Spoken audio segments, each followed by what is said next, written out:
основной показатель министерства – это ввод жилья.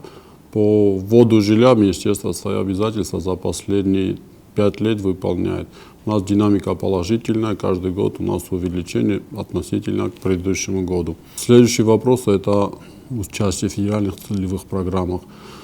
В прошлом году мы сдали по федеральным программам все объекты вовремя, успели освоить все средства. Реконструкция водопроводных сетей Дигорского и Равского районов и по городу Владикавказу.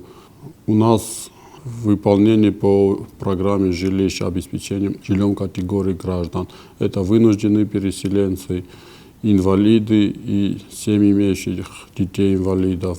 Это туберкулезники, ветераны Великой Отечественной войны и семьи их, вдовы. Мы по этим программам обязательства тоже выполнили, все сертификаты раздали. Обратно в федеральное министерство мы ничего не вернули, потому что все освоено вовремя. На данный момент у нас зарегистрировано, мы регистрируем обманутых дольщиков после того, как они пишут заявление, что их права нарушены. Участие в долевом строительстве. Таких у нас более 100 человек.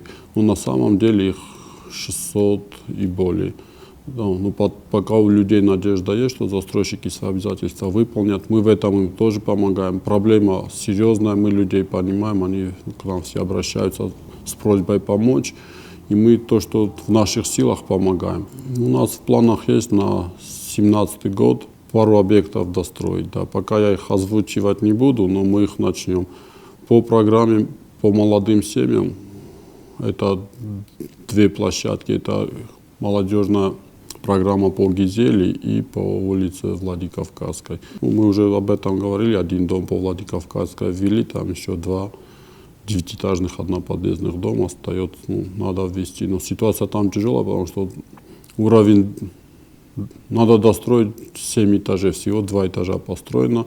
Но так как еще эти дома, не дома, каркасы стоят 10 лет уже, и надо считать целесообразность их достраивания. Да, по Гизели мы людям выделили участки. В этом году мы их обязательно введем, техприсоединение, коммуникации подведем к ним и раздадим людям.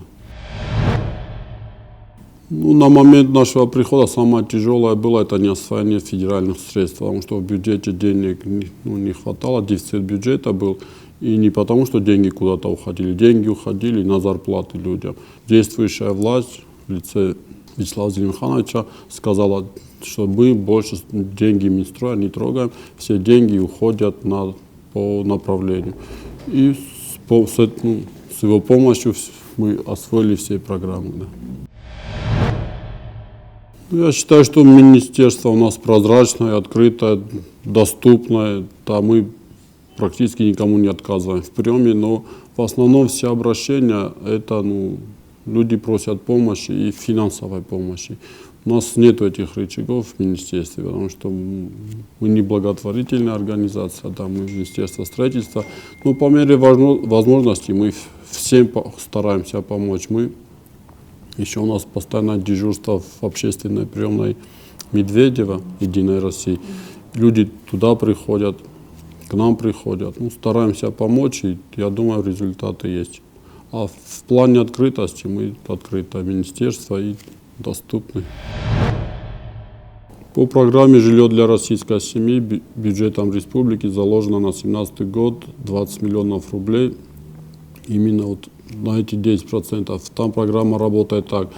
10% дает участник программы, 10% субсидию дает республика, остальные 80% банк дает ипотеку, льготную ипотеку. На сегодняшний день это 11,4%. Профильные министерства, в том числе администрация местного самоуправления, если к нам заявки будут поступать и необходимо будет продлить эту программу, мы ее продлим. Республика готова к реализации данной программы. Да.